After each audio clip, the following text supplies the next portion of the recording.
अस्सलाम वालेकुम नाज़रीन, मैं हूं मंसूर अली खान। आज हम देखेंगे गर्मी की शिद्दत बढ़ने के साथ ही सियासी पारा भी हाई हो गया। बात पगड़ियों को फुटबॉल बनाने तक पहुंच चुकी है।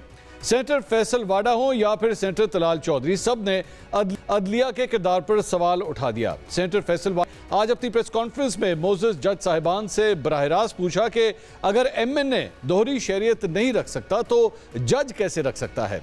जज दोहरी शहरियत के साथ कैसे बैठे हुए हैं? आपके लिए शराब हलाल और हमारे लिए हराम है।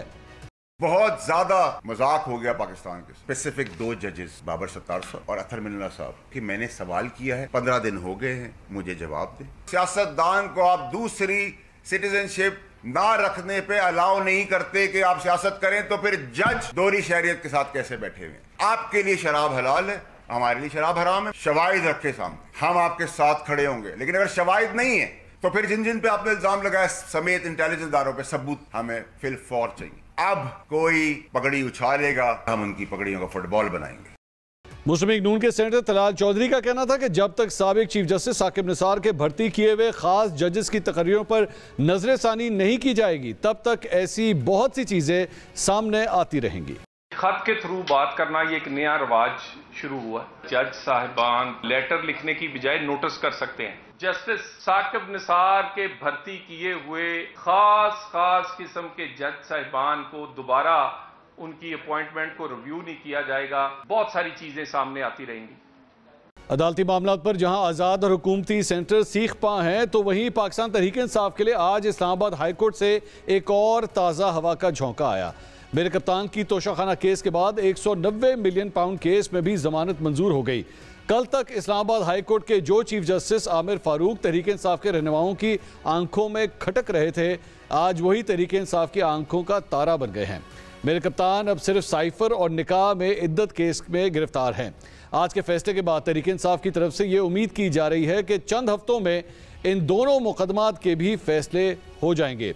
दूसरी जानिब आज कौमी असम्बली में पाकिस्तान पीपल्स पार्टी के चेयरमैन बिलावल भुट्टो ने अपने तीर के निश्तर तहरीक इंसाफ पर खूब चलाए। तहरीक इंसाफ की सियासत को मुनाफिकत करार दिया और खैबर पख्तूनख्वा के वज़ीर आला पर भी इल्ज़ाम लगा दिया कि उनकी सेटिंग तो कहीं और है, सिर्फ खान साहब को खुश करने के लिए हवाई फायरिंग करते हैं। बिलावल भुट्टो ने उस्मान बुज़दार के बाद अली अमीन गंडापुर को तहरीक इंसाफ का तोहफा करार दे दिया। साथ ही तंबीह भी कर दी कि अगर 9 मई पर तहरीक इंसाफ ने माफ़ी ना मांगी तो उसे मजीद नताइज भुगतना पड़ेंगे।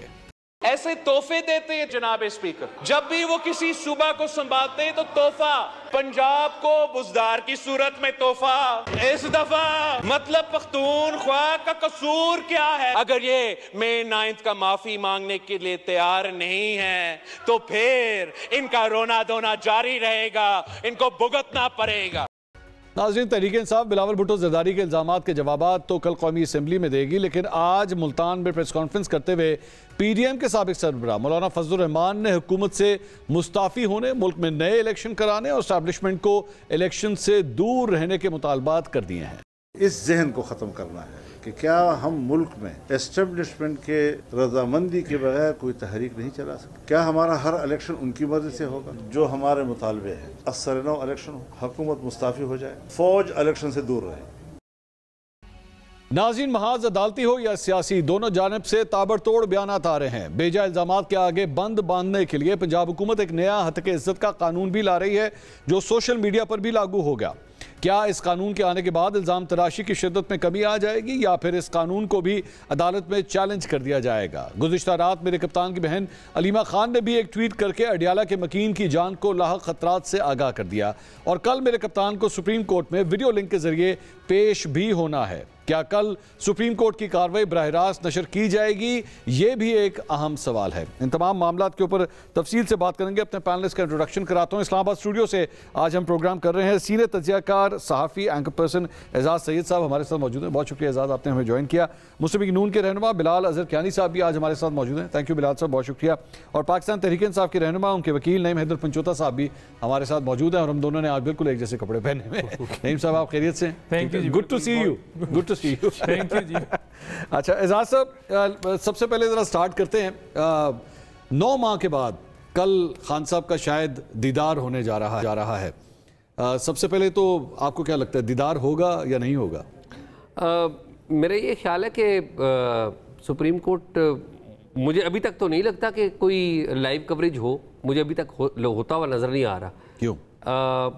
उसकी वजह तो बहुत सारी वजूहत हैं उसमें। मेरे ख्याल में जजेस बैठ के डिसाइड करेंगे और अल्टीमेटली चीफ जस्टिस ने डिसाइड करना है। नहीं, वो तो हो गया ना, वो तो उनको कहा गया कि वीडियो लिंक के जरिए वो नहीं, वो वीडियो लिंक के जरिए कोर्ट में पेश होंगे ना। हाँ। क्या जो कोर्ट की कार्रवाई है और वीडियो लिंक पे इमरान खान साहब की जो पेशी है, क्या वो टेलीविजन पे भी लाइव आएगी या नहीं आएगी, उसका फैसला तो अभी होना है। लेकिन इसी केस की जब पहले कार्रवाई हो रही थी वो तो दिखाई गई, तो फिर ये भी हो सकता है आ जाएगा, उसके ऊपर ये भी आ जाएगा। अब अगर नहीं दिखाई गई, अब अगर नहीं दिखाई गई तो फिर क्या, तो फिर तो सवाल पैदा होगा ना, है ना? हाँ, बिल्कुल सवाल पैदा। तो लेकिन आपको फिर भी शक है? नहीं, मुझे इसलिए शक है कि अभी तक जहाँ पर ऑर्डर दिया जाता है पीटीवी में, वहाँ पर एक्टिविटी कोई नहीं है। अच्छा, अभी तक एक्टिविटी नहीं है, लेकिन अगर रात में अभी थोड़ी देर मामला पीटीवी देखता है, ये मामला पीटीवी देखता है जी। अच्छा अच्छा।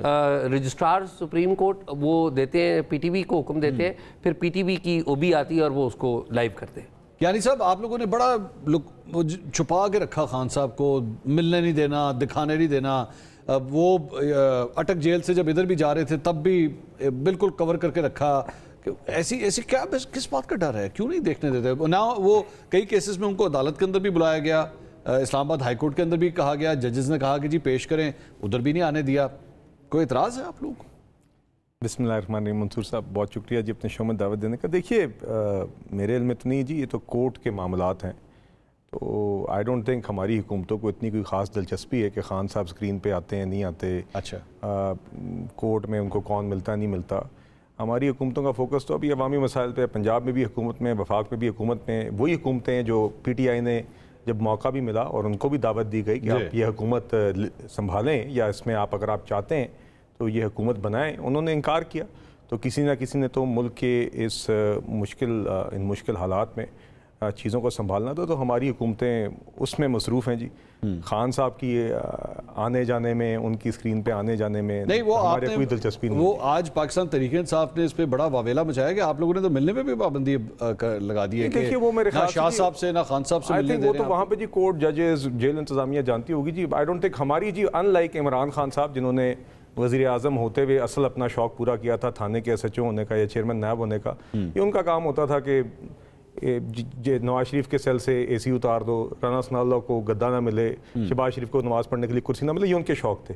हमारी इन कामों में कोई दिलचस्पी नहीं है, ना खान साहब की रोज़मर्रा की ज़िंदगी में या उनको दिखाने ना दिखाने में कोई दिलचस्पी है। मैं कथा कलामी की माज़रत, एक्चुअली बुशरा बीबी का केस अगर आप उठा के देख लें तो हमें ये बताया गया जी सिक्योरिटी रीजंस हैं, और जिसमें सुप्रिटेंडेंट अडयाला जेल ने कहा जी सिक्योरिटी रीजंस है जिसकी वजह से उनको बनी गाला में रखा हुआ है।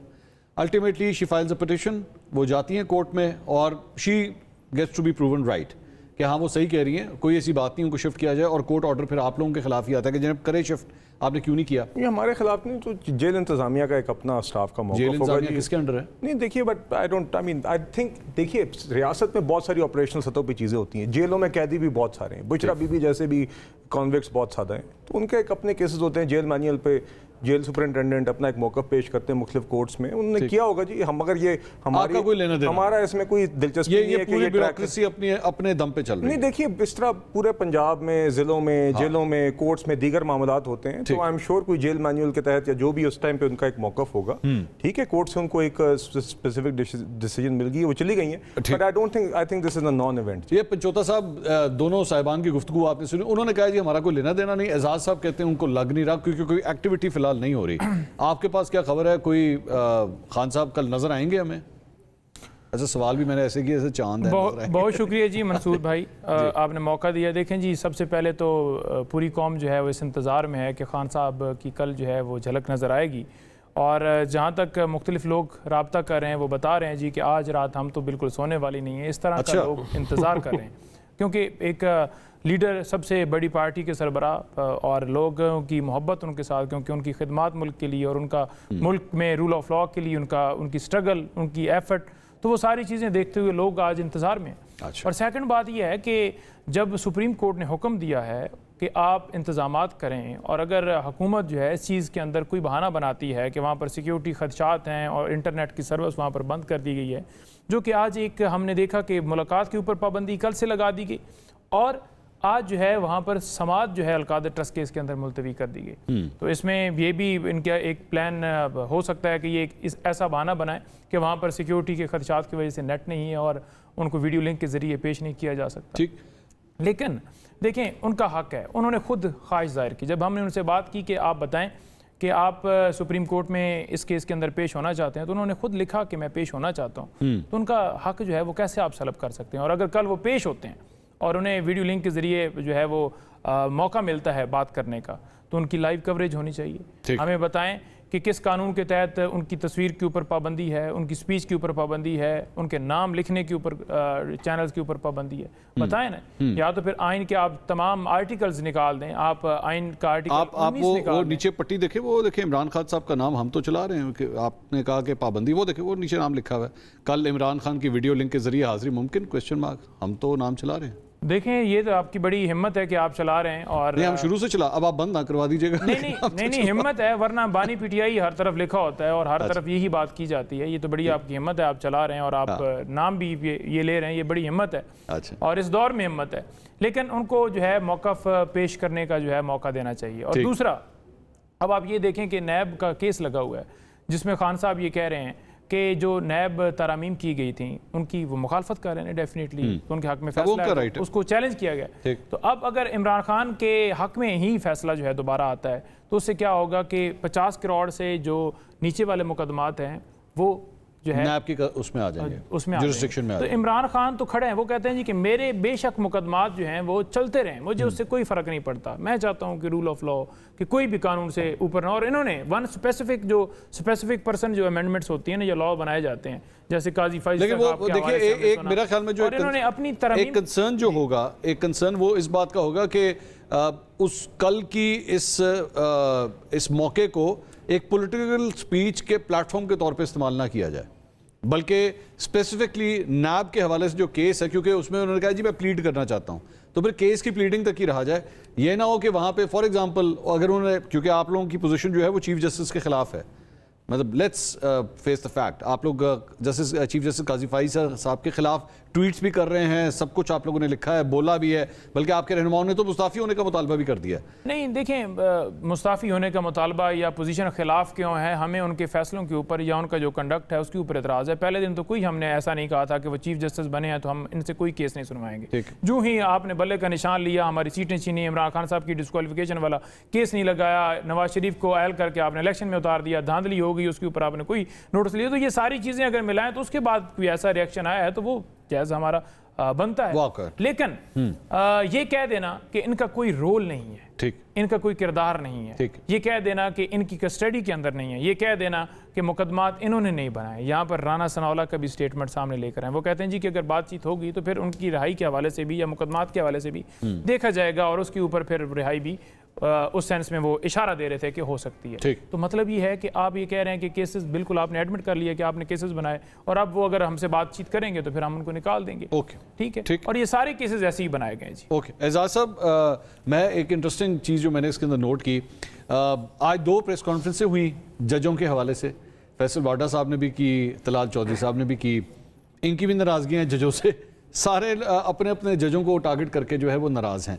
लेकिन ये जो प्रेस कॉन्फ्रेंसें हुई जिसके ऊपर जो है वो बाबर सत्तार साहब के हवाले से एक लफ्ज़ इस्तेमाल किया गया ड्यूल नेशनल, कि जनाब वो बाबर सत्तार साहब क्या किसी के पास अगर ग्रीन कार्ड हो या इस किस्म की उसे ड्यूल नेशनल कंसिडर किया जाता है? क्या आपकी फाइंडिंग्स क्या कहती हैं?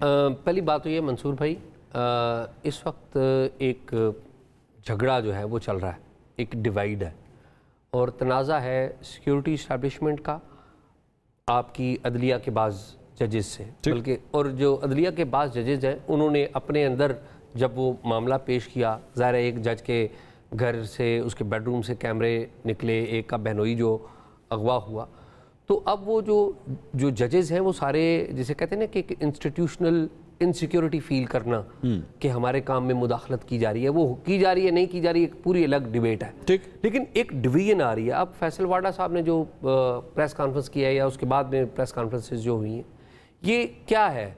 ये बेसिकली फैसल वाडा साहब किसको रिप्रेजेंट करते हैं? ये हम सब जानते हैं किसको रिप्रेजेंट करते हैं। वो किसी सियासी जमात को रिप्रेजेंट नहीं करते, पीपल्स पार्टी को नहीं करते। वो देखें, वो तो खुद कहते हैं कि मैं पीपल्स पार्टी का नहीं हूँ, मैं तो आज़ाद हूँ, मैं तो आप हंस क्यों रहे हैं? ठीक है, और जिनको रिप्रेजेंट करते हैं उनका मौक़िफ़ लेकर तो आए थे, उनको तो डिफेंड कर रहे हैं। अच्छा, जी हाँ। तो अब मामला ये है कि इस सारे मामले में जो फ्रीकैन है, हुकूमत हो गई जो कि सिविलियन गवर्नमेंट की मैं बात कर रहा हूँ, या पाकिस्तान तहरीक इंसाफ होगी, इनके अपने अपने इंटरेस्ट भी वो कन्वर्ज कर रहे हैं। ठीक, एक के एक तरफ कर रहे हैं, दूसरी की दूसरी तरफ कर रहे हैं। तो अब ये जो डिवीजन है ये बड़ी विजिबल होती जा रही है। इसका जो अल्टीमेट एंड है, मुझे डर है कि कोई एक्सीडेंट ना हो जाए, और वो जो एक्सीडेंट हो गया तो वो फिर वो भी ठीक नहीं होगा। अगर आप ये देखें ना कि जो एक टेंस माहौल पैदा हो गया है कि तो आपने जब एक्सीडेंट कहा है ना, तो क्यानी साहब पहले फ़ोन में थे, फिर वो सीधे हो गए। तो आपने एक्सीडेंट की बात की, मैंने कहा अच्छा अब एजाज साहब खतरनाक बात कर रहे हैं। तो मुझे तो सिर्फ ये बात लग रही है, लेकिन आप देखें ना असल नुकसान किसका है। हाँ। कि अगर अदलिया एज एन इंस्टीट्यूशन इंडिपेंडेंट होता तो फ़ायदा किसका है? ठीक है, मेरे ख्याल में लोगों का फ़ायदा है ना। आप ये देखें ना कि हमारे जो PTI के भाई हैं, ये पहले चीफ जस्टिस साहब जो इस्लामाबाद हाई कोर्ट के थे, उनको निशाना बनाया हुआ था, लेकिन आप आजकल देखें, आजकल बिल्कुल वो ठीक हो गया, मामला ठीक हो गए। हाँ। ठीक है, तो और फिर अब इसमें एक और मामला भी आया कि जो अदलिया है, वो जो केसेस हैं उनकी समाअत तेज़ी से कर रही है कि जो खान साहब को अगर कोई रिलीफ मिलनी है तो दूसरा फ्रीक अब ये सोच रहा है कि अब खान साहब को रिलीफ मिली कि मिली। हाँ, ठीक है ना। तो ये जो 2 महीने है ना, ये जून जुलाई का, इसमें मुझे लगता है कि वो जो केसेस जिनमें सज़ाएं हो गई थी, उनकी अपीलें शायद आप और मैं देखेंगे, हो सकता है वो लग जाएं और उन पे प्रोसेस जो है वो तेज़ हो जाए। मैं एक बात कर, अब तो 2 ही केसेस रह गए जिसमें अगर एक साइफर का और एक इद्दत में निकाह का, अगर इसमें हो गया तो खान साहब तो फिर बाहर है ना? नहीं, खान साहब इतनी आसानी से बाहर नहीं आएंगे। अच्छा, ना, अभी भी नहीं आएंगे। उसकी वजह यह है कि एक और नैब ने केस जो है वो तैयार किया हुआ है, यानी कि मैं तोशाखाना वाला, तोशाखाना 2, तोशाखाना 2, हाँ, ये अच्छा लफ्ज़ है। ठीक है जी। तो एक तो वो है, दूसरी बात ये है कि खान साहब की आपने कोई रिपोर्ट देखी कि खान साहब को 9 मई में गिरफ्तार कर लिया गया है? अभी तक तो वो भी, फिर खान साहब के बारे में यहाँ पर कोई दर्जनों केसेस दर्ज हैं, इधर इस्लामाबाद में भी दर्ज हैं, उधर भी हैं। तो ये पिंग पोंग जो है, ये मेरे ख्याल में अल्टीमेटली कहीं ये मामला खान साहब को मिलिट्री कोर्ट में ना ले जाए। ठीक, तो ये टेंशन जो है ना कहीं उस लेवल पे ना चली जाए, तो ये बड़ी एक अजीब सूरत। ये क्यानी साहब, ये आज आपकी पार्टी के रहनुमा तलाल चौधरी साहब ने जो प्रेस कॉन्फ्रेंस की, उससे पहले फैसल वाडा साहब ने प्रेस कॉन्फ्रेंस की, तो अब हुकूमत का जो स्टांस है वो तलाल चौधरी साहब का स्टांस जो था जजेस के हवाले से, उसे कंसिडर किया जाए?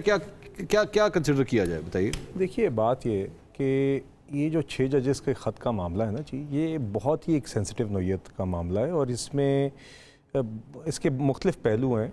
और आई थिंक इन चंद दिनों से पहले जिस मेच्योरिटी के साथ ये ओवरऑल मामला आगे ले जाया जा रहा था, विद वन एक्सेप्शन जो PTI थी, जो मेरे ख्याल से इसके ऊपर काफ़ी रेकलेस बिहेवियर कर रही थी, मगर उसके अलावा अदरवाइज 6 जजेस वाले इशू में जी चूँकि देखिए, पहले इसका एक पस मंज़र है, आपको पता है, ये ख़त आया, सुप्रीम जुडिशल काउंसिल गया, वहाँ से फुल कोर्ट मीटिंग हुई सुप्रीम कोर्ट की, उन्होंने फैसला किया कि एक इंक्वायरी कमीशन बनना चाहिए। उन्होंने एग्जीक्यूटिव को, प्राइम मिनिस्टर साहब को कन्वे किया, उन्होंने नाम भी तजवीज़ किया, वो काम हो गया। फिर सुप्रीम कोर्ट ने खुद माइंड बदल के कहा कि सो मोटो करना चाहिए, और हमारी हुकूमत वहाँ पे अटॉर्नी जनरल की सूरत में पेश होकर उन्होंने वहाँ पे कहा कि हम मुकम्मल मुआवनत के लिए हाजिर हैं। तो मामला एक कोर्ट में है, नहायत सेंसिटिव नौइयत का है, और उसको अब चूंकि उन्होंने अपने ही इदारे को तरफ रुजू किया और वो इदारा अपने ही बेहतर तरीके से उसको आगे लेके चल रहा है, तो मेरा ख्याल है उन्हीं हेयरिंग्स के अंदर इस मामले को आगे चलना चाहिए। ठीक, and I think this I would say this regarding all sides, कि आई थिंक बेहतर तरीका यही है कि अब कोर्ट के अंदर, अब मेरा ख्याल है जब बार बार लेटर्स भी पेन किए जाएं तो आई थिंक इससे भी मामला उलझता है। नहीं, लेकिन अगर आपकी पार्टी के एक रहनुमा प्रेस कॉन्फ्रेंस करें और सवाल करना शुरू कर दें कि जनाब जजेस की दोहरी शरीयत जो है वो किस तरह हो रही है और ये होनी चाहिए, मतलब इज इट किसी कोर्ट ऑफ लॉ में ये प्रूफ हुआ है कि किसी जज की मेरे इल्म में नहीं है जी, मेरे इल्म में नहीं है जी, कि बहरहाल वो एक अलग डिबेट है, ये बड़ी इंपॉर्टेंट है। नहीं, एक अलग डिबेट है, उसके रिडिक्यूल किया जा रहा है सोशल मीडिया पे, तौहीन अदालत की कार्रवाई चल रही है उसके। नहीं, देखिए, बात ये कि मेरा ख्याल है, अगेन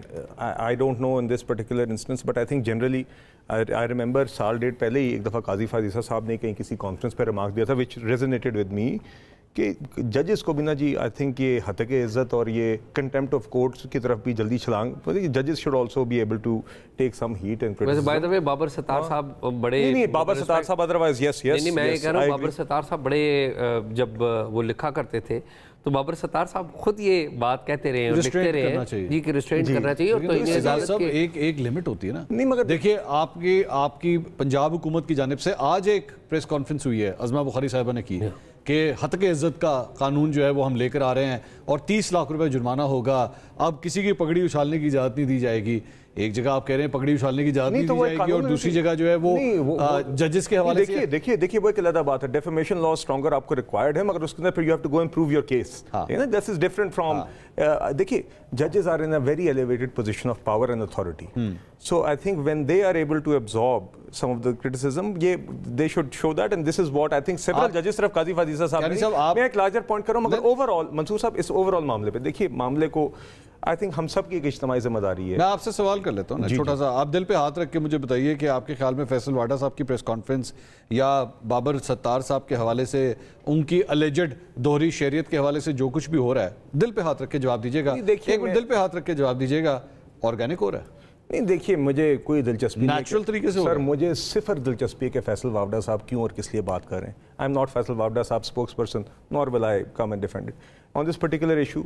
आई जेन्युइनली बिलीव कि जिस मेच्योरिटी के साथ ये कोर्ट के अंदर एक मामला चल रहा है ना, और वो लाइव ब्रॉडकास्ट भी हो रहा है और जुडिशरी खुद कर रही है, वहाँ पे जिस फरीक को वो चाहती है वहाँ पे पेश भी होता है, तो मेरा ख्याल है हमें उसी तरीके से आगे चलना चाहिए इस मामले पे। और इसमें जिन जजेस ने ख़त लिखा है वो भी, जो बाकी फरीकैन है एग्जीक्यूटिव समेत, उनको इस मामले को उसी संजीदगी और मेच्योरिटी के साथ एक सब्जेक्ट इस मामले को और एक सेंसिटिव नोयत के मामले को जिसकी ग्रेव रिपरकशंस हैं उसके ऊपर हम सबको इज्तिमाई तौर पे एहतियात करनी चाहिए और इस मामले को इसी तरह आगे लेके चलना चाहिए। पंचोता साहब, वैसे एजाज साहब की बात आपके हवाले से भी वैलिड बनती है कि पहले आप लोग इस्लामाबाद हाई कोर्ट पे तनकीद के निश्तर चलाते हैं और जब फैसले आपके हक में आना शुरू होते हैं तो फिर आपके पास जवाब नहीं होता कि जनाब ये किस तरह हुआ। आपके हक में बहुत से फैसले आए हैं इस्लामाबाद हाई कोर्ट से, लेकिन आप लोगों ने वहाँ के चीफ जस्टिस के इस्तीफे का मुतालबा, मुझे तो याद नहीं पड़ता कौन सा कोर्ट हमारे यहाँ पे रह गया जिसके चीफ जस्टिस के इस्तीफे का मुतालबा आप लोगों ने नहीं किया अभी तक।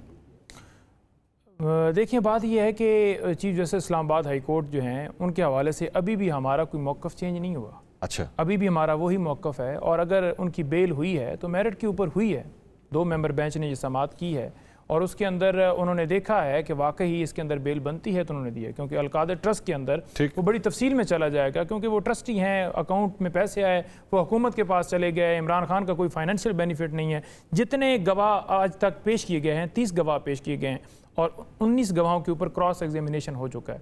किसी ने ये नहीं कहा कि खान साहब ने या बुशरा बीबी साहबा ने कोई फाइनेंशियल बेनिफिट लिया हो या हुकूमत को कोई नुकसान पहुँचाया। अच्छा। तो लिहाजा तमाम चीज़ें देख कर अदालत ने उसके ऊपर फैसला दिया है। अब रहेगी बात मुदाखलत के हवाले से। देखें, ये जो 6 जजेस का लेटर है ये पहले गया हुआ है, अब ये नया लेटर जो है वो जो चीफ साहब को भेजा गया है उसके ऊपर आकर उनका अटैक करना और फिर ये कह देना कि मामला पेंडिंग है, तो पेंडिंग है तो फिर आप क्यों आकर अटैक कर रहे हैं? ठीक है, आपके तीनों रहनुमा, जिसमें अटॉर्नी जनरल साहब, जिसमें तारड़ साहब और बड़े तारड़ साहब, दोनों तारड़ साहब, वो जाकर कह रहे हैं जी कि ये तासर दिया जा रहा है कि हुकूमत और अदलिया के दरमियान कोई दरार है और ये तासर दिया जा रहा है कि ख़त के अंदर कोई मुदाखलत के हवाले से बात है, तो वो तो खुलेआम कह रहे हैं। क्योंकि ये अगर मामला देखें तो ये इस्लामाबाद हाई कोर्ट के सामने मामला आया था बुशरा बीबी साहबा की जो दरख्वास्त थी, जिसमें खोसा साहब के साथ वो फ़ोन पे बात कर रही थी और वो ऑडियो लीक हुई थी, और इससे पहले भी वो साकिब निसार के जो भतीजा वो है उसके हवाले से जो मामला था वो उधर पेंडिंग था। और उस मामले के अंदर ही IB को और ISI को और इनको तमाम को PTA इन सबको नोटिस भिजवाए गए थे और ये कहा गया था कि ये एक कैसे तरीका, ये कौन सा तरीकाकार है, ये कौन रिकॉर्डिंग करता है, कैसे फिर मीडिया के ऊपर उसे पब्लिक किया जाता है, किस लॉ के तहत किया जाता है, कौन ये खुफिया रिकॉर्डिंग करता है, किसके पास अथॉरिटी है, हमें ये तरीकाकार समझाया जाए। क्योंकि जजेस खुद जो है विक्टिमाइज हो रहे थे, उनके बेडरूम्स के अंदर कैमरे, उनकी रिकॉर्डिंग्स हो रही थी, उनको ब्लैकमेल किया जा रहा था, उनसे फैसले लेने के लिए सारा प्रोसेस किया जा रहा था, तो वो इस सिलसिले को बंद करना चाहते थे। तो उन्होंने जब ये काम स्टार्ट किया तो उन्हें ये कहा गया, मैसेज भिजवाया गया अटॉर्नी जनरल के जरिए ही कि जनाब आप इनको कहें कि इस मामले से पीछे हट जाएं। तो कल अटॉर्नी जनरल साहब ने जो प्रेस कॉन्फ्रेंस की है उसमें उन्होंने एडमिट कर लिया है, वो ये कह रहे हैं जी कि वाकई ही मैं गया था और मैंने जाकर उन्हें कहा था कि इन कैमरा समाअत की जाए।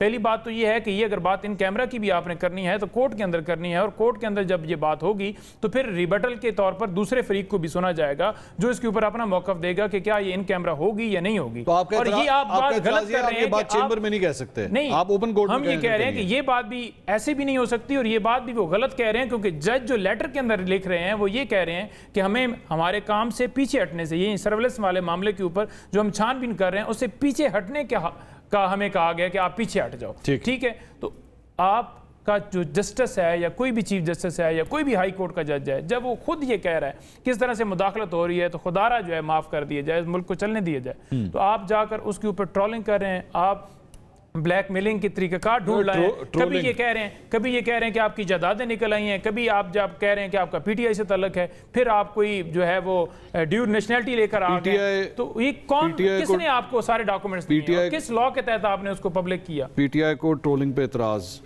ये भी मतलब ये दिन भी मैंने देखना था कि पीटीआई जो है वो कह रही है कि ट्रोलिंग कर दी। मतलब देखें ट्रोलिंग जो आप हमारे आप यकीन करें कि ये लफ्ज ट्रोलिंग जो है, मैंने पता ही मुझे पीटीआई की बदौलत पता लगा कि ट्रोलिंग होती क्या है। अच्छा, ट्रोलिंग किस चीज को कहते हैं? अच्छा, आपको पता लगा है ना जी, तो उसमें आप जरा ये देखें कि किस किस मामले के ऊपर और क्यों ट्रोलिंग की गई है। अगर हाई कोर्ट से एक सबसे बड़ी पार्टी के सरबराह को आप अगवा करेंगे और साथ ये कहेंगे कि हम इसके ऊपर इंक्वायरी करेंगे, आपकी जमात से इख्तिलाफ करने के ऊपर भी आपने सहाफियों को, आपने अपने हरीफ सियासतदानों को, आपने किसी को भी नहीं छोड़ा, जजों को भी नहीं छोड़ा, एक ऑर्गेनाइज तरीके से जो है उनको टारगेट किया गया, इंतहाई गंदे किस्म के हैशटैग्स चलाए गए। मैं जो नेशनल टेलीविजन पे पढ़ नहीं सकता, जो आप अपने घर में अपनी फैमिली के साथ बैठ के बता नहीं सकते अपने बच्चों को कि बेटा पीटीआई इस वक्त इस हैशटैग को सपोर्ट कर रही है। नहीं, कोई ऐसे कोई हैशटैग नहीं थे। और देखें आवाम ब्रेक लेता हूं, आ चुका है, मैं ब्रेक लेता हूं, गलत होता है, मैं ब्रेक लेता हूं, ब्रेक में आपको सुनाता हूं, उसके बाद ब्रेक के बाद आके आप मुझे बताइएगा कि क्या आप ये इसको ऑन एयर बोल सकते हैं अल्फाज को। मैं ब्रेक लेता हूं, नाज़िर लेता हूं, पंचोता साहब को मैं ब्रेक में बताऊंगा क्योंकि मैं टीवी पे नहीं बता सकता। ब्रेक में बताता हूं कि किस किस्म के हैशटैग्स जो है वो चलाए गए। स्टे विद अस।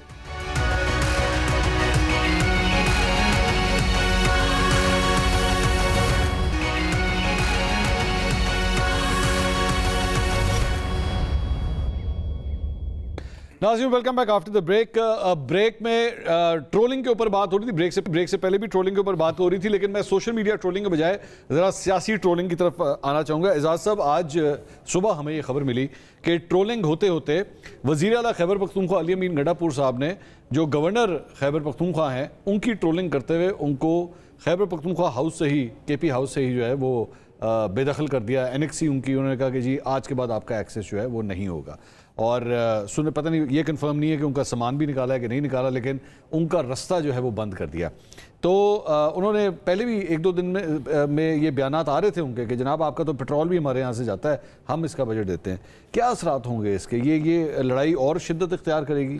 पहले तो मंसूर भाई बात ये है, मैं ना पीपल्स पार्टी का हूँ ना नून लीग का हूँ। पीपल्स पार्टी और नून लीग तो आजकल में ट्रोलिंग मेरे बारे में भी ये लोग करते रहते हैं, नून लीग वाले इन पर्टिकुलर। देखिए, ये जो कुछ खैबर पख्तूनख्वा के वज़ीर आला ने किया है, क्या ये कोई अखलाकियात के दायरे में आता है? मुझे बताइए। क्या इतना बड़ा ओहदा, सूबा, आपका सूबा नेबरिंग अफ़गानिस्तान है, टीटीपी आपके सूबे में अमली तौर पे रात के वक्त हुकूमत की होती है, इतने बड़े बड़े इश्यूज़ हैं और आप झगड़ रहे हैं गवर्नर के साथ। अब फैसल करीम कुंडी जो है, जब पहले दिन उन्होंने ये स्टेटमेंट दिया कि तमीज़ से रहें, और बड़ी ऐसी लैंग्वेज जो मैं इधर बयान भी नहीं कर सकता, जो हम सब ने टेलीविज़न पे देखी भी, चली भी। मैं ये सोच रहा था कि ये फैसल करीम कुंडी जो है, ज़ाहिर है वो भी नौजवान है और वो भी खैबर पख्तूनख्वा से हैं, तो वो इसका ना बड़ा रफ सा जवाब देंगे। ये दोनों आपको पता है इकट्ठे शिकार करते रहे। ये मुझे रिसेंटली तस्वीर। अब आप यकीन करिए कि फैसल करीम कुंडी ने जो स्टेटमेंट दिया, मेरी दिल में फैसल करीम कुंडी की इज्जत बढ़ी है कि उन्होंने पॉलिटिकल जो इख्तलाफ है उसमें तहजीब का दामन नहीं छोड़ा, बल्कि उन्होंने इनको दावत दी कि आप मिलके बैठते हैं और मसले हल करते हैं, हम लड़ाई। इतनी अच्छी बात, और उसके जवाब में आप ये कर रहे हैं। मेरे ख्याल में कि मैं ये कहूँगा कि ये जो माइंड सेट है ना गैलरी से खेलने का, ये कोई बड़ा एक्सीडेंट करवाएगा। ये आपके ख्याल में एजाज साहब ये स्पर ऑफ द मूवमेंट नहीं है? कि मेरी बहस हुई और मैं लड़ पड़ा। There is a method in this madness. जी जी जी जी, ये पूरे ये सोचे समझे तरीके से हो रहा है, क्योंकि आज ये खबर भी आई कि ये सिलसिला को इसकी जो प्लानिंग है वो कोई 1 हफ्ते से चल रही थी। ये कोई एम ही नहीं हुआ कि गंडापुर साहब आए और कहा बंद करो खाली करो इसको। लेकिन आप ये देखिए ना, इस तरह की बद तहजीबी आप किसी भी महफिल में करें। मैं फैसल करीम कुंडी से, पीपल्स पार्टी से लाख इख्तलाफ करता हूँ, नून लीग से लाख इख्तलाफ करता हूँ, पीटीआई से लाख इख्तलाफ होता है और बाज़ चीज़ें बड़ी अच्छी भी हैं। लेकिन आप मुझे बताएं, नहीं, आप अभी आप देखिए इनके जो नून लीग के जो गवर्नर थे ये पंजाब में अभी जो इससे पहले मौजूदा बलीगुर रहमान साहब, उन्होंने एचसन कॉलेज वाली चीज के ऊपर जो हरकत की थी, हमने बड़ी उसके अगेंस्ट आवाज उठाई कि आपने किया क्या है, मतलब आपकी वजह से एक कॉलेज के प्रिंसिपल को इस्तीफा देना पड़ गया कि भाई मैं नहीं चाहता, और the governor was responsible for that. आपके नहीं, लेकिन मेरा ये ख्याल है मंसूर के जो दुरुस्त बात है, जो फैसल करीम कुंडी है, जो गवर्नर है, उनका ताल्लुक किसी भी जमात से, ही शुड बी अप्रिशिएटेड। जो पॉजिटिव पॉलिटिक्स है ना, ये रवायात की, मुस्बत रवायात की पॉलिटिक्स, उसको अप्रिशिएट किया जाना। मैं पंचोता साहब को अगर मौका ना दूं उन्हें डिफेंड करने का, अब मुझे नहीं पता डिफेंड करना चाहेंगे पंचोता साहब, ये क्या प्रेसिडेंट है, ये क्या तरीका का, ये इससे पहले मुझे नहीं याद पड़ता कि किसी चीफ मिनिस्टर ने जो है वो किसी गवर्नर के लिए बंद कर दिया हो कि जनाब ये मैंने जॉब फारिग हो जाओ, तुम यहाँ पे आ ही नहीं सकते। देखिए, थोड़ा सा उसका बैकग्राउंड जहाँ तक मुझे पता है वो ये है कि पहले तो इनकी तरफ से गवर्नर राज की जो है वो बातें और धमकियाँ और सारा कुछ किया जा रहा था, तो उसके ऊपर उन्होंने रिएक्शन दिया कि आप फार्म 47 वाले हैं और आपको जिस तरह से लाया गया है तो आप अपने उस हिसाब से चलें, क्योंकि जब आपको आवाम का मैंडेट छीन कर आपको जो है एक लेटर के ज़रिए नोटिफिकेशन आपका किया गया हो, तो फिर डेफिनेटली आपको उस हिसाब से चलना होता है। तो वहाँ से ये इख्तलाफ शुरू हुआ और उन्होंने अपने देखकर कानून और आइन के मुताबिक उन्होंने ये फैसला किया, जो उनका हक है वो उनको मिल रहा है। ये नहीं है कि उन्हें कोई उठाकर बाहर फेंक दिया गया, एक एनेक्सी की हद तक ये सारा किया गया। 2013 के अंदर मैं एक छोटी सी एग्जांपल आपको देता हूँ। पाकिस्तान तहरीक इंसाफ के हवाले से नून लीग ये बात समझती है कि आपको इस्टेब्लिशमेंट ने पाल पोस के सियासी तौर पे यहाँ तक पहुँचाया है, ये मतलब ये इनका स्टांस है ना। 2013 के अंदर जब आपकी खैबर पख्तूनख्वा के अंदर हुकूमत बनी थी और इस मुल्क के वज़ीर आज़म नून लीग से थे, अगर वो इसी बुनियाद के ऊपर जो आप फरमा रहे हैं फॉर्म 47 वाले हैं ये सारे, वो इसी बुनियाद के ऊपर कहते थे कि जाओ जनाब हम आपसे कोऑर्डिनेट ही नहीं करते, जाओ आपसे हम मिलेंगे नहीं, आप तो इस्टेब्लिशमेंट की पैदावार हैं और आप उसके बलबूते के ऊपर जो है वो हुकूमत में आए हैं, आपके साथ हर किस्म की कोऑर्डिनेशन कॉपरेशन बंद कर दी जाती उस वक्त 2013 के अंदर, तो सही होता। क्योंकि ये तावील आप उसी हवाले से दे रहे हैं ना, फॉर्म 47 की दे रहे हैं कि जी ये तो फॉर्म 47 वाले हैं तो इनको पावे आप छितर मारें, पावे आप उठा के केपी हाउस से बाहर निकाल दें, सब जाए। आप 2018 की बात कर रहे हैं? मैं 2013 की बात कर रहा हूँ कि जब आप लोग केपी के अंदर गवर्नमेंट में थे, तब उस वक्त आपके साथ अगर ये सब कुछ किया जाता, मुल्क के वज़ीर आज़म नवाज शरीफ थे, वो ये सब कुछ करते तो जायज़ होता। देखिए, पहली बात तो ये है ना कि 2013 के अंदर भी जब ये सारा लॉन्ग मार्च चल रहा था तो उस वक्त क्या हमारे मुतालबात थे कि आप 3 हल्के खुलवाएं। नहीं, मैं कुछ और बात कर रहा हूं, और ये हर मामले के अंदर हमने तो हमेशा आवाज़ उठाई है कि जिसका मैंडेट है उसको मिलना चाहिए। हमेशा से इन्होंने डील करके, डील वाला रास्ता तो इनका है, हमारा तो कोई रास्ता नहीं। अच्छा, हम एस्टैब्लिशमेंट के साथ पीटीआई ने कभी डील नहीं की? नहीं, कभी भी डील नहीं की। हमारी तो 34 सीटें जो हैं वो हरवाएंगी, इसलिए हरवाएंगी क्योंकि 2/3 मेजॉरिटी अगर उस वक्त भी होती तो आसानी से जो आज हुआ कि आपने उठाकर और बाहर फेंक दिया। सीसीआई की जब मीटिंग होती है, अभी भी इनको मेजॉरिटी क्यों नहीं दी गई? अभी भी ये बेचारे क्यों नहीं ले रहे थे कि हम लेते हैं हुकूमत? सीसीआई की जब मीटिंग होती है जी और गंडापुर साहब जाते हैं और वो सामने एक साहब जिनको नाम शहबाज शरीफ है, उनसे जब वो मुखातिब होते हैं तो किस हैसियत से होते हैं कि मुल्क का वज़ीर आज़म बैठा हुआ है ना, देखें इसीलिए होते हैं। बिल्कुल, आप जब उनसे कहते हैं कि जी केपी के पैसे रिलीज करें तो उन्होंने किए, किससे कहते हैं? नहीं, मैं ये नहीं कह रहा, आप बात करते हैं ना, तो अब आप वहां पे जाके कहें जाओ जी आप फॉर्म 47 वाले, मैंने आपसे बात ही नहीं करनी, आप ये नहीं करते ना, you talk to the prime minister. देखें उसमें आप देख लेना कि इनका कंडक्ट क्या रहा, वो सारा कुछ भूल के कि उनका लीडर इस वक्त जेल में है और वो आए हैं उनसे मिलने के लिए, इस तरह से मिलने के लिए आए हैं कि वो बतौर वजीर आला आए हैं, लेकिन क्या उन्होंने कोई आगे से जो बात की थी उसके ऊपर जो है उन्होंने डिलीवर किया? क्या वो पैसे दिए गए? सर आप डिलीवर करें क्या जो उनके सूबे के नाराजगी दिए गए नहीं दिए गए? पहले तो जो आपका भी मुकालमा हुआ है ना, मैं इनसे थोड़ा सा सिंपथाइज भी करता हूँ। आपने बड़े मुनासिब ग्राउंड्स के साथ इनसे सवाल करने की कोशिश की, मगर सवाल गंदम जवाब चीनी वाला मामला हुआ है। मेरा सवाल शायद ठीक नहीं था। नहीं सर, गुजारिश ये नहायत नीच हरकत की अली अमीन गंडापुर ने। ये जब आप बहुत ही छोटे लोगों को इन मनसबों पे बिठा देते हैं ना, तो यही काम होते हैं। देखिए, बात ये आपने बड़ी अच्छी मिसाल दी 2013 से 18 में, मुझे याद है ये कि ना सिर्फ ये कि हुकूमतें संजीदगी से आपस में चलीं, बल्कि सीपेक के ऊपर परवेज़ खटक साहब को SCM साथ उन इश्यूज़ पर रखा गया। चाइना पे भी दौरे इकट्ठे हुए, because at that point it was federal government and KP government, not PTI और PMLN। जब तक आप इन मनसबों पे आके अपनी ये सोच नहीं कर सकते, आप नहीं चल सकते। अली अमीन गंडापुर, वैसे सच्ची बात बताऊँ तो मेरी तवक्कुआत से बरक्स, पहले इब्तदाई 1-2 मीटिंगों में मैं भी एक मीटिंग में मौजूद था, प्राइम मिनिस्टर ने चेयर की थी, एंटी स्मगलिंग के ऊपर एक मीटिंग थी, आर्म फोर्सेस के लोग भी मौजूद थे, सारे सूबों के CMs मौजूद थे, प्राइम मिनिस्टर चेयर करते, ही वाज बेटर बिहेव्ड। मगर मुझे लगता है इनकी जमात की ज़रूरत ही है, इनकी वाहवाही तब होती है। ये गैर सियासी रवैये की गैर जमहूरी एक जमात है। अच्छा, मैं जमात के हवाले से ना, मुझे एक्चुअली बिलावल भुट्टो साहब की स्पीच ने डाउट्स में डाल दिया है, क्योंकि ही सेड कि ये उनकी चॉइस नहीं है, ये कहीं और की चॉइस है।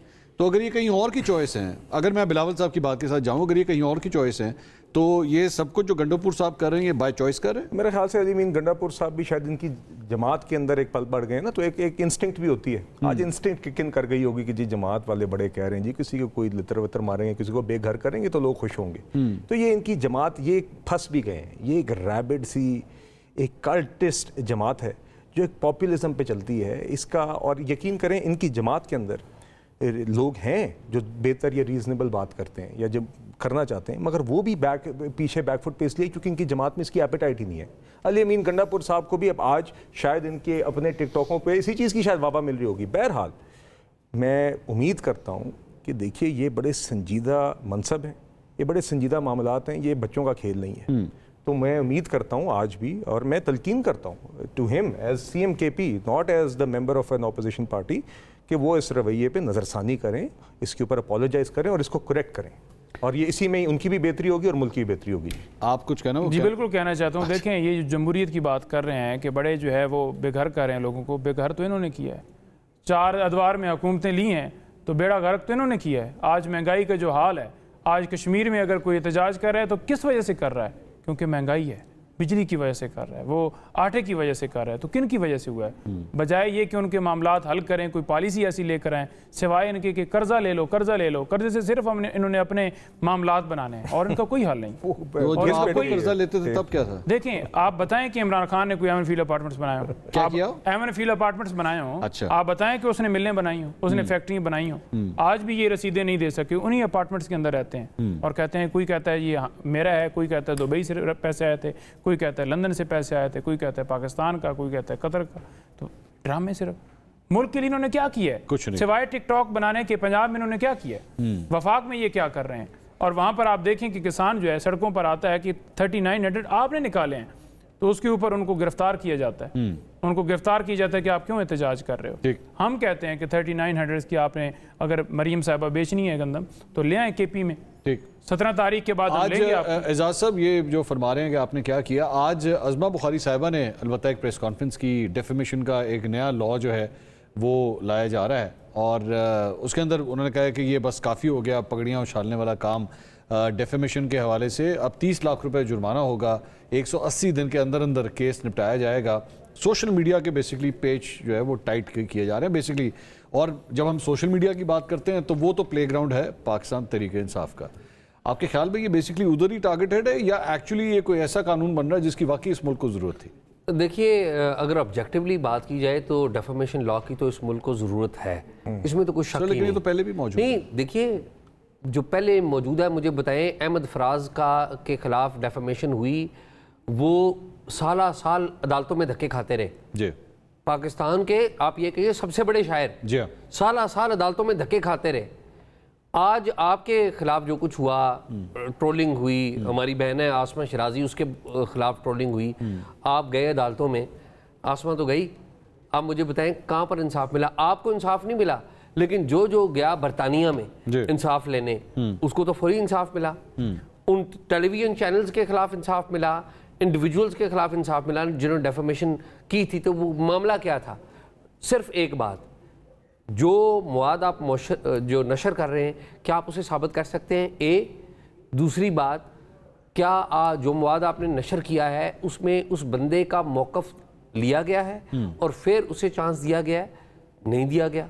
तो ये मेरे ख्याल में डेफेमेशन लॉ की तो बिल्कुल ज़रूरत है, लेकिन एट द सेम टाइम ये भी होता है कि लॉ को इस्तेमाल किया जाता है अपने जिसे कहते हैं वेस्टेड इंटरेस्ट करने के लिए, ठीक है, ये भी होता है। ये दोनों तरफ है। लॉ की बिल्कुल ज़रूरत है, लेकिन लॉ में आपको तमाम स्टेक होल्डर्स को शामिल करना पड़ेगा। ऐसा नहीं होगा कि आप बैठें और आप खुद ही एक ड्राफ्ट लाकर असेंबली से पास करवा दें, उसे अवाम में पेश करें, उस पर मीडिया बहस करे, सिविल सोसाइटी बहस करे, उसकी नोक पलक ठीक हो, रिकमेंडेशंस आएँ, उनको कंट्रोल करें। तो बाकी आपने जो बात की पीटीआई की या वो सोशल मीडिया की, तो देखिए आप और मैं ने यहाँ पर जो बात करनी है ना, तो हमें बहुत सारे कयूद को देखना पड़ता है जी। लेकिन सोशल मीडिया पर तो मुकम्मल आज़ादी है। गाली निकालने की भी आज़ादी है, गाली निकालने की आज़ादी है, गालम गलोच की आज़ादी है, किसी को बुरा भला कहने की आज़ादी है, धमकियाँ देने की आज़ादी है। तो देखें, हमें आज़ादी जो है ना, वो जिम्मेदारी के साथ भी उसका इस्तेमाल करना है। और सोशल मीडिया का तो प्रॉब्लम एक और भी है, वो जुरिस्डिक्शन का प्रॉब्लम है। जुरिस्डिक्शन का प्रॉब्लम ये है कि बहुत सारे अकाउंट्स हैं जो पाकिस्तान से बाहर से ऑपरेट कर रहे हैं, आप उनको कैसे डील करेंगे? तो बड़ा पेचीदा काम है, मेरे ख्याल में इसे ज़रूर देखा जाना चाहिए। लेकिन कियानी साहब, मैं इस सारी चीज़ के बावजूद आप लोगों ने लगता है कि हल सिर्फ इस चीज़ का ये निकाला है कि VPN डाउनलोड कर लें और फिर आप X को इस्तेमाल कर लें। ये किस जुमरे में आता है? ये तो फिर जारी बात है, इसीलिए अगर आप कोई कानून बना भी रहे हैं ना, तो इसलिए उसके ऊपर डाउट्स आ रहे हैं, क्योंकि आपका तरीकाकार गलत है कि आप एक ऐप को जो है वो बंद कर दें, लोगों का एक्सेस ही वहाँ तक बंद कर दें। मुल्क का वज़ीर आज़म उसको इस्तेमाल कर रहे हैं, मुल्क के मिनिस्टर्स उसको इस्तेमाल कर रहे हैं, मुल्क के बड़े बड़े इदारे उसके ज़रिए ट्वीट्स कर रहे हैं, सब VPN इस्तेमाल कर रहे हैं, लेकिन मानता कोई नहीं है कि हाँ जी हम VPN इस्तेमाल कर रहे हैं। मंसूर साहब, देखिए, एक तो आई थिंक दोनों चीज़ों को थोड़ा अलग कर लें, बिकॉज जो जहाँ तक बात है सोशल मीडिया की, आई थिंक डेफेमेशन इज लॉ की एक ज़रूरत है। और एजाज साहब ने जो बात की वो बिल्कुल सही है, ठीक, कि लॉ भी होना चाहिए, लॉ की यकीनन ज़रूरत है। मतलब कि देखिए ना, मैं आपको, आप कैरेक्टर असैसिनेशन यहाँ पे सहाफ़ियों की, ख़वातीन सहाफ़ियों की ट्रोलिंग की सूरत जी बिल्कुल। I mean there is a need for strong defamation laws. And मैं बिल्कुल एजाज साहब की बात से इत्तफाक करता हूँ कि इस तरीके से होना चाहिए कि उसमें सिविल सोसाइटी, मीडिया के लोगों की, सबकी शमूलियत हो, स्टैंडिंग कमेटी में जाए, थ्रेड बेस्ड डिस्कशन हो, एक जामे कानून आए जिसके ऊपर सब इत्तफाक करें, और यकीनन एक ऐसा कानून हो जो कल इस मकसद के लिए इस्तेमाल हो, कल वेपन के तौर पर इस्तेमाल ना हो। तो मगर there is a need for strong defamation laws both in Punjab and in the federal national assembly. And I think otherwise before doing that the problem is कि आपकी हुकूमत के साथ ये चीज़ अटैच हो रही है कि आपको सेंसरशिप पसंद है, you love doing censorship। आपके अभी मैं अजलान शाह टूर्नामेंट का मैं फाइनल देख रहा था, जैसे ही वो टूर्नामेंट शुरू हुआ, उसका फाइनल स्टार्ट हुआ, उसके 3 के 4 मिनट के बाद स्टेडियम के अंदर कुछ शख्स जो है वो इमरान खान साहब का पोस्टर लेके खड़ा हुआ था। पीटीवी स्पोर्ट्स ने उसको सेंसर कर दिया कि वो पोस्टर लेके क्यों खड़ा हुआ स्टैंड्स के अंदर। देखिए, मेरे इल्म में तो ये बात नहीं है। बहरहाल I think obviously we should all strive for freedom of expression. और दैट्स नॉट हैपनिंग। जी नहीं, but if there is instances like that, तो ठीक है, चलें वो देख लेते हैं जी, कि वो तो इदारा बता सकेगा, PTV can better answer, I don't know. But देखिए, generally I think defamation is a separate issue जिसमें यकीनन कानून आना चाहिए। सोशल मीडिया के ऊपर भी देखिए दो चीज़ें, एक तो आइडियली नो वन वांट्स के कोई भी प्लेटफॉर्म बंद हों, मगर मैं एक बात ज़रूर कहना चाहूँगा एज अ कैवियाट कि अब EU ने भी, बिकॉज ये this has become an issue, आपने देखा है कि फेसबुक, ट्विटर और इन सबको की कंटेंट मॉडरेशन के लिए दे ब्रॉट न्यू लॉज, जिसके अंदर they are now responsible for moderating the content themselves, otherwise they can either face a ban or they can face a fine. तो देखिए, ये कहने का मकसद ये है कि societies, western societies which are considered to be more liberal than ours for example in these matters, वो भी समझ रही हैं कि कहीं ना कहीं कोई प्रॉब्लम है। हमें भी यकीनन एक कैलकुलेटेड तरीके से सारे पहलुओं को सामने रख के बैलेंस तरीके से इसको टैकल करना चाहिए, और दोनों तरफ हमें ज़्यादा इंश्योर करना चाहिए कि बैलेंस ख़राब ना हो। जोता साहब, ये थोड़ी देर पहले एजाज साहब ने एक तरफ इशारा किया था कि बहुत से ऐसे कैरेक्टर्स हैं जो एक्चुअली पाकिस्तान से बाहर बैठ के ऑपरेट करते हैं। क्या ये हकीकत है कि पाकिस्तान तहरीक इंसाफ की सोशल मीडिया टीम के हेड्स भी एक्चुअली पाकिस्तान से बाहर से ऑपरेट करते हैं? बिल्कुल जी, पाकिस्तान तहरीक इंसाफ की जो सोशल मीडिया के हेड हैं वो बिल्कुल बाहर हैं, जबरान इलियास सारा वो देखते हैं, और सोशल मीडिया जो है वो टीम, सोशल मीडिया बनाना उसके ऊपर कोई जुर्म नहीं है, वो पाकिस्तान में बैठे हों या जिस जगह पे बैठे हों। और सेकंड बात यह है कि यहाँ पर आर्टिकल 19 की जो बात हो रही है, मेरा ख्याल में आर्टिकल 19 को भी हटा देना चाहिए, ख़त्म कर देना चाहिए। अच्छा। आर्टिकल 14 जो है जिसमें राइट टू प्राइवेसी है, क्योंकि अब किसी की प्राइवेसी तो रही नहीं है, उसको भी ख़त्म कर देना चाहिए। और आर्टिकल जो 10A है फेयर ट्रायल, वो भी ख़त्म कर देना चाहिए। और इसके अलावा जितने फंडामेंटल राइट्स के हवाले से आपके आर्टिकल्स हैं वो तमाम को इनको ख़त्म कर देना चाहिए, क्योंकि ये चाहते क्या हैं, जब ये सारी चीज़ें अवेलेबल ही नहीं हैं और ये चाहते हैं कि इस टाइम ये जो लॉ लेकर आना चाहते हैं, ये इसलिए चाहते हैं कि ये पाकिस्तान तहरीक इंसाफ के हक़ में जो बोलते हैं या उनके खिलाफ या उनके ऊपर क्रिटिसाइज़ करते हैं, उनको ये सिर्फ टारगेट करने के लिए, थ्रेट करने के लिए ये सारा किया जा रहा है। और ये एक मुनज़्ज़म प्लान के जरिए ये चाहते हैं कि इसको कंट्रोल किया जाए, क्योंकि इनको तनकीद बर्दाश्त नहीं हो रही। अगर आपने डिलीवर किया होता या आप डिलीवर कर रहे होते तो कोई भी नहीं आपको करता, और अगर आप मुल्क के अंदर कानून की बालादस्ती के लिए खड़े होते, बात कर रहे होते, तो डेफिनेटली कौम आपके साथ खड़ी। लेकिन आपके ख्याल में ये जनरलाइजेशन नहीं है? जनरलाइजेशन नहीं है। अगर फॉर एग्जांपल एक कोई झूठी खबर फैलाई जा रही है सोशल मीडिया के ऊपर और उसके अगेंस्ट कानून का इस्तेमाल किया जा रहा है और उसको फिर ये कह दिया जाए जी चूंकि आपने फलां पार्टी के खिलाफ बात की थी तो इसलिए ये सब कुछ हो रहा है। अगर आप झूठ फैला रहे हैं, फेक न्यूज़ फैला रहे हैं, तो फिर आपके अगेंस्ट एक्शन बनता है। देखिए, यहाँ पर फेक न्यूज़ कोई नहीं फैलाता, यहाँ पर समटाइम ये हो जाता है कि गलती लग सकती है, चैनल से भी गलती हो जाती है। नहीं, मैं वही कह रहा हूँ, मिसाल के तौर पर अगर कोई चैनल ऐसी कोई न्यूज़ चला देता है जो उसे मिलती है, इन्फॉर्मेशन गलत हो सकता है, लेकिन उसके ऊपर वो उसकी तरदीद भी कर देते हैं, तो इसमें ये जुर्म नहीं है। अब आप उसको ये कहें कि मंसूर साहब जो है प्रोग्राम के अंदर बैठ कर उन्होंने कोई बात की है कि मुझे ये पता चला है, तो शाम जो है वो नोटिस आ जाए उस्मा बुखारी साहबा की तरफ से कि भाई 30 लाख सर पहले दो तो फिर बाद शो कर। अगर मैंने गलत बात की है तो आना चाहिए। नहीं आना चाहिए। नहीं गलत बात नहीं आना चाहिए। बात ये है ना कि इन्फॉर्मेशन है, आपकी बात करते हैं कि मुझे नईम साहब ने बताया ये मेरा कबूतर वहां गया है, आपके कबूतर तो बंद होने वाले हैं। पहले नहीं बंद होंगे, नहीं बंद होंगे ना, नहीं तो यही बात है। देखिए, मैं आज तक अभी तक ये बात कह रहा हूँ कि जो मैं खबर दे रहा हूँ मैं उस खबर पे स्टैंड करता हूँ, और अगर मेरी खबर गलत हो रही है तो फिर हाँ उसके अगेंस्ट एक्शन होना चाहिए, उसमें क्या गलत बात है। तो कबूतर के आपके पास सबूत होंगे? सॉरी, कबूतर जो है वो आपके पास कोई सबूत होगा कि कैसे आप साबित करेंगे? सबूत होगा तो मैं बात कर, कबूतर ने सबूत के बगैर नहीं करूंगा। वही बात है ना, ये सिर्फ और सिर्फ एक टारगेट किया जा रहा है कंट्रोल करने के लिए, और इनका कोई नहीं है। सिर्फ और सिर्फ अगर कोई इनको टैग करता है कि आपने हेलीकॉप्टर से ये क्यों तस्वीर बनाई है, वीडियो बनाई है, या आप सिर्फ टिकटॉक बना रहे हैं, तो उसके ऊपर ये एक्शन लेंगे कि हम बेशक पुलिस की वर्दी पहन कर बैठें या हम डॉक्टर के लिबास में टिकटॉक बनाए, तो इनको बिल्कुल इजाजत। चले मैं आपसे पूछ लेता हूँ, मैं आपसे पूछ लेता हूँ, 8 फरवरी के रात को अगले दिन, अगर आप लोगों को याद हो, आप तीनों को शायद याद होगा, सोशल मीडिया पे ये खबरें चलना शुरू हो गई थी कि जी इमरान खान साहब से अडयाला जेल मिलने के लिए पता नहीं कितने ब्रिगेडियर, तो कितने जनरल, तो पता नहीं कौन कौन किस किस की गाड़ियां वहां पहुंच गई मिलने के। सब झूठी खबरें थी, सब झूठी खबरें थी। उसके अगेंस्ट एक्शन होना चाहिए कि नहीं? आप बिल्कुल होना चाहिए ना, बिल्कुल हो। उस पे तो अगर ये डिफेमेशन लॉ अगर अप्लाई किया जाए उन सहाफियों के अगेंस्ट या उन यूट्यूबर्स के अगेंस्ट, तो उसमें तो कोई गलत बात नहीं है। देखिए, लॉ जो है पहले भी अवेलेबल है, लेकिन लॉ जो है वो किसके लिए? सिर्फ गरीब के लिए। कानून जो है वो सिर्फ गरीब के लिए। अमीर जो है वो कानून से ऊपर है। वो आज देख लें कि कोई वज़ीर आज़म बना बैठा है, कोई वज़ीर आला बना बैठा है, ये सारे अपने हलकों से आ रहे हुए हैं, तो पहले ये अपने ऊपर तो इम्प्लीमेंट करें ना। ठीक, बहुत बहुत शुक्रिया नईम पंचोथा साहब, बिलाल कियानी साहब और एजाज सईद साहब, थैंक यू सो मच। नाज़रीन, से अब तक के लिए इतना ही, इंशाल्लाह कल आपसे दोबारा मुलाकात होगी। अल्लाह हाफ़िज़।